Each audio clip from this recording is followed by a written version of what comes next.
Hey, it's Tim and Lisa, and you're listening to the REI Concierge podcast. The REI Concierge helps Americans living abroad find and buy great investment properties in the U.S. From analyzing markets to finding local partners to closing your first deal, we are partnered with you every step of the way. Let's jump into today's episode. Hello and welcome back to another episode of the REI Concierge podcast with Tim and Lisa. I am so excited with our guest today, Stephanie Wankel. So I have to tell a little story. I was first introduced to Stephanie through Tanya Salseth, who has been on the podcast. And when I first reached out to Tanya, she's like, hey, I was on this podcast. You can listen to this to learn a little bit about me before we talk. And it was a podcast called Frenzied to Financial Freedom, which is Stephanie's podcast, spoiler alert. So that's the first time that I was introduced to Stephanie. And then Tanya was like, hey, you might be a great guest for Stephanie's podcast. Let me introduce you. So Tanya introduces me to Stephanie. Stephanie's like, cool, you want to be on the podcast? So I was a guest on the Frenzied to Financial Freedom podcast with Stephanie. And now Stephanie is a guest on our podcast. And what a cool circle of events and a network of connections. And Tanya's been on our podcast. And Stephanie, welcome. Thank you. I'm so excited to be here. And yes, Tanya's a great friend of mine. And this podcast world is a lot like the real estate world where, it takes a team to make the dream. So it just works that way. Yes. And I didn't, even with all of my whole story, I didn't actually introduce you or say who you are. So Stephanie Wankel is our guest today. Stephanie, maybe I should qualify that we are recording this at 6 a.m. my time, just in case I sound a little off. Yeah, we're going just keeping it loose, keeping it real. I love it. Stephanie is a real estate investor who lives in Denver, Colorado, and her company is called the New Heights Investment Group. And she is way more than a real estate investor. Stephanie, we're so excited to jump into your story and learn so much. Awesome. I'm excited too. This will be fun. Stephanie, so Lisa obviously knows a lot more about your story than I do. I just got bits and pieces from talking with Lisa and then listening to your podcast and obviously talking to you before we actually hit record here tonight, this morning, this afternoon, wherever, depending on where you are. So I'm stoked. I'm stoked to hear about all these different branches of business you have going on, how real estate investing has played a huge role in that and continues to, but also just your philosophy of multiple streams of income, because that's something I've always been, super intrigued by and now kind of live my life by financially anyways. And I think that, I think that'll be really helpful for our listeners to know that real estate investing is probably the biggest part of what all three of us do, but there's other things you can do too. So if you don't have that 40 grand for a down payment, 30 grand for a down payment, 100 grand for a syndication, like there's other options to explore. Don't put all your eggs in chickens. No, eggs. I think it's eggs in one basket. You don't put chickens in the basket. We could put chickens in there. Yeah. That'd be weird. So let's stick with the eggs. You don't put all your eggs in one basket. You want to put them in multiple baskets. The analogy is running out of steam, but you know what I mean. We got to keep the multiple streams of income going. So I want to hear your philosophy on that. But let's get started with who you are. Lisa said a little bit about how we met you, and you guys have done some work together. So why don't you just start where you want to start? Sure. So I actually have a W-2 career in product development in the software industry for 25 years. So I've been in that space. I know a lot of times real estate investors, either have jobs or looking to side hustle real estate or move or whatnot. So that piece of information is sometimes helpful. I actually still do my W-2 job. I love it.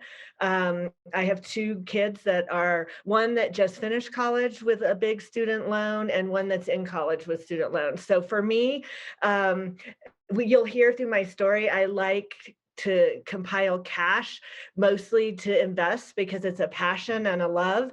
And a W-2 is an easy way to get financing and, a paycheck. So I haven't yet gotten rid of that. So So that is kind of my day job. How I got started in real estate investing is I grew up with a grandmother who had several duplexes, and she in Boulder, Colorado, which is a college town here, and she basically did student housing. I didn't know what that was, but she rented to students, and the only thing I noticed was that like rent checks came in, and something about it seemed like, wow, that's interesting. We never once talked about real estate investing ever. But I caught an unconscious bug to be a real estate investor. And so I would, anytime I would talk to people, I would be like, I'm going to buy a rental house. And that was just my thing. And then 2008 came, and voila, lots of rental houses, right? And people always are like, you're so lucky. I'm like, really? Because it was pretty scary, to be honest. Like, if you're in the middle of the thing, you're not like, I'm going to get some great deals. You're like, no one's touching houses. Like, why would I touch houses? But I had put the word out there, and a local wholesaler had contacted me and was like, I have these 2 rentals. They're $65,000. And I was like, okay, well, I can't do that because I had just gotten divorced. I was newly divorced. My kids were 5 and 8, and I was single parenting them on my own. So I had literally just lost half my asset, half my income, and doubled my parenting duty. So I was like, this isn't, to myself, I'm thinking this isn't a great time to take this huge risk and invest in real estate. And I was like, I'm doing this thing. I said I wanted to be a landlord. That is not what I wanted to be, just to be clear. But that is what I became. And so I bought these 2 houses. I knew enough to know the math of the mortgage and the expenses versus the income. So I knew enough to be like, okay, that's giving me extra money, which they call cash flow, right? Extra money every month. And so this maybe won't be as scary. What I didn't do is budget for vacancy and expend CapEx expenditures and all the stuff that, real estate investors know to do. So I was jumping in with half blind. I don't think bigger pockets was a thing. I didn't read books. I just did it. I love that. I didn't read, I didn't prepare. I just said, yes, let's go. I did. That's awesome. And somehow it worked out. Yeah, not without a lot of pain, right? Like I literally was a landlord for years, and that became my second job. Like I just bought myself a second job, and it was landlording.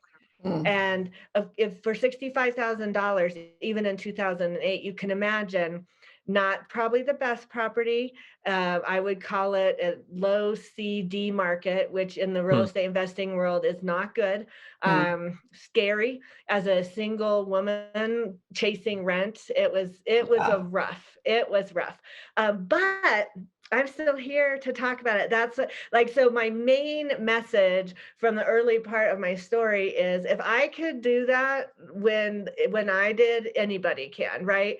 Like I talk to people that say they want to invest in real estate all the time, but they have reasons they can't. And I just feel like, yeah, you can. And the best time to do it is, yesterday, but since you're at today, do it now is my message on that. I love that. I love that. There's so much there, Stephanie. And I just want to, before we move on, I just want to highlight one thing that really stood out to me is your grandma and the influence that she had on you, even though she never talked to you about real estate investing. And yeah, there's something about that is so cool to me. And, like that intergenerational influence in a really positive way that she didn't even realize that she would influence you and open you up to this idea. I love that. Yeah, we're all leaders, whether you know it or not, right? So people are watching you, what you're doing, not just what you're saying, and for good or for bad, and in your family and not in your family. So yeah, Yeah, she was she had courage, now knowing, obviously, on the other side. Um, and to be quite frank, those rents paid her life, like they paid her bills. And every one of her 6 kids lived in one of those houses at some point in time. And so, yeah, it's a great illustration of what real estate can do for you. That's super interesting, Stephanie. I want to unpack that a little more. I hate the phrase unpack. Lisa, if I start saying that on the podcast, please just call me out. We'll edit it. We'll I want to go unpack it, into that a Tim. little bit more. It's a lot to unpack there. I hate it so much. I'm sorry. I apologize to everybody. I find that fascinating because it's almost like, so I always, everyone goes back to the cliche, rich dad, poor dad. But there was something like when I first read that and I was like, oh, you know what I mean? Like I always knew there was something that successful people were doing that just no one was telling me about. You know what I mean? Like it wasn't just they were saving their money and spending it wisely and saving more than they made. Sure, that's part of it. But like the really successful people that just didn't feel like they were stressed and had to work all the time did something else. And that thing turned out to be real estate, period. So it's similar to that with like your grandmother who just, she didn't talk about it, but you're like, something's different about grandma. Like I see the way she Yeah. lives her life and how she provides for her children, puts all her kids in her houses. She owns it. She collects rent. There's something about her and like her fearlessness. And that happened to be real estate. And I just find that fascinating because you don't always have to like directly say, now listen, Stephanie, Yeah. when you get older, buy a duplex and then rent out Right, one right. side. It's not like that. House You just hack. saw it. Yeah. And like, I love what you said about, we're all leaders, even if we don't, would you say we're all leaders, even if we don't know it? We're all leaders, whether we know it or not, right? Whether we Like know it you're or not. Yeah. leading it in some way. So she was totally giving you an example of like how, she became financially free and Yeah. just found that kind of independence and strength. And it just kind of like through osmosis, you were like that, there's something about grandma. And like, you found that to be real estate investing. So I just Yeah. wanted to like, I don't know. I think that's super cool because I think there's something in a lot of us entrepreneurs and real estate investors that as we work W-2 jobs and, put in all these hours and stuff and have these student loans, et cetera, we get to a point where we're like, I'm not doing something right. Like there's Yeah. something here that successful people do that we're not doing until we find out that you can buy real estate and make money off it. Like at least that for me, I'll speak for myself, but I think there's a lot of that in all of us. And like, she just kind of illuminated that for you. So I don't know. I just wanted to unpack that a little bit. Yeah, and we actually never ever did talk about. She has no idea. She passed away before I bought rental property. So, you also don't know what legacy you're leaving, right? You might never come to realize. That's really cool. So I want to know what happened next. You bought these 2 houses, you're landlording. Yeah. It's scary neighborhoods. You're still like single mom and kind of, I would imagine, putting your life back together. Like what happened next? So I purchased these 2 rentals, and then I don't know if people remember financing back in 2008, but they would like let you loan, but before they cracked down on it. Yes. The same wholesaler came to me. He's like, here's another property. And I'm like, okay, I'm going to get a 50 loan, and they let you get 120% of your equity out of the things like you just barely owned. Anyway, I did all that and bought a 3rd property. And so basically I put a Section 8 renter in there, which is a whole learning, all these various tenant types. And I basically managed landlord those 3 for like 6 years.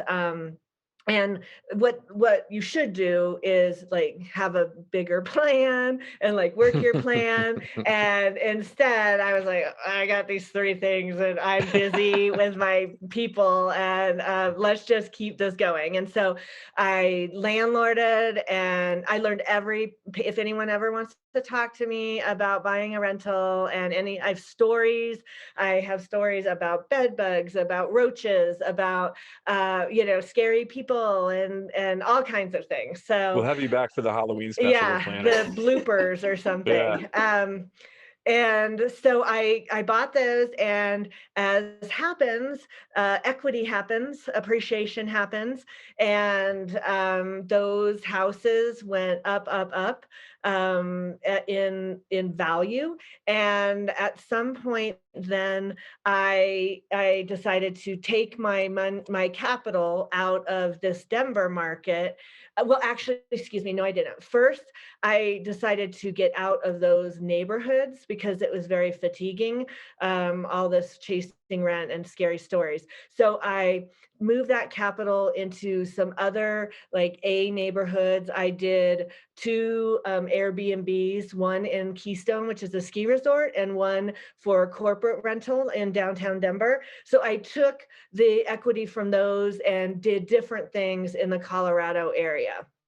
Which I still was managing, but managing a short-term rental is actually so much easier than managing a rental house. You don't have to evict people. I evicted a lot of people. You don't have to, you're booking the arrangement online. Like there's a whole sales pitch I would give someone to look into short-term rentals. Also, it allowed us to have vacation homes in the mountains. So when we weren't renting out our ski condo, the kids and I would go there. And so a lot of memories. It was a lot of good things came out of kind of that period of that next step in real estate investing.